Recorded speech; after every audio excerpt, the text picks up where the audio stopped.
ब्रह्म मुहूर्त सूर्योदय से ठीक 96 मिनट पहले का समय होता है। इस दौरान वातावरण में ऑक्सीजन की प्रचुरता होती है, पक्षी चहचहाते हैं, माहौल सकारात्मक ऊर्जा से भरा होता है। लेकिन जानते हैं, इसी ब्रह्म मुहूर्त में खलीफा ने ऐसे बारूदी रक्त बीज से प्रहार किया जिसने इजराइल के हाइफा शहर को धुआं धुआं कर दिया, हाइफा के रिहायशी इलाकों को खंडहर में तब्दील कर दिया। आखिर कितना भयावह था वो मंजर और ईरान ने क्यों लिया ऐसा बारूदी इंतकाम, देखिए। जिससे करीब 1600 किलोमीटर दूर मौजूद है हाइफा, जिसे इजराइल की पोर्ट सिटी कहा जाता है। लेकिन आज सुबह ईरान और इजराइल के ये दोनों शहर सिलसिलेवार ढंग से हुए बारूदी प्रहार से दहल उठे। बम, गोला बारूद और मिसाइलों के प्रकोप से सुलग उठे।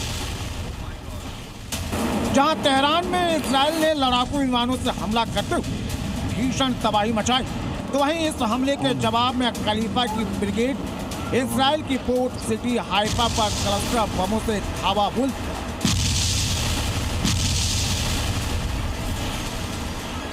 बस फिर क्या, ईरान के क्लस्टर बम मिसाइल हमले से इजराइल करा उठा, क्योंकि ईरान का यह विनाशक न सिर्फ इजराइल के रिहायशी इलाकों को दहला रहा, उन्हें खंडहर में तब्दील कर रहा था, बल्कि ऐसी तबाही मचा रहा था जिसकी कल्पना इजराइल ने नहीं की।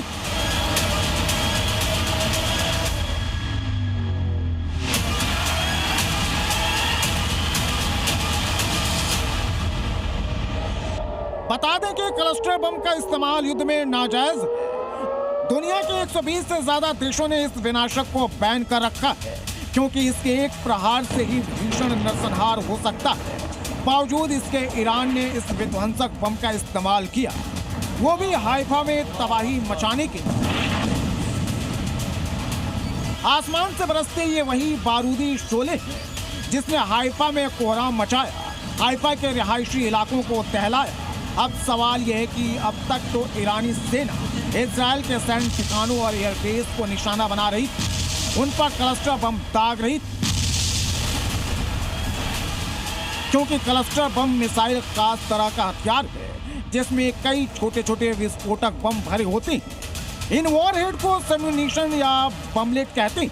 ये लक्ष्य के पास पहुंचने से पहले हवा में फटता है, जिससे दर्जनों बम अलग अलग दिशाओं में गिरते हैं, यानी एक ही प्रहार में कई ठिकानों को नेस्तनाबूद कर। लेकिन पहली बार ईरान ने हाइफा के रिहायशी इलाके में क्लस्टर बम दाग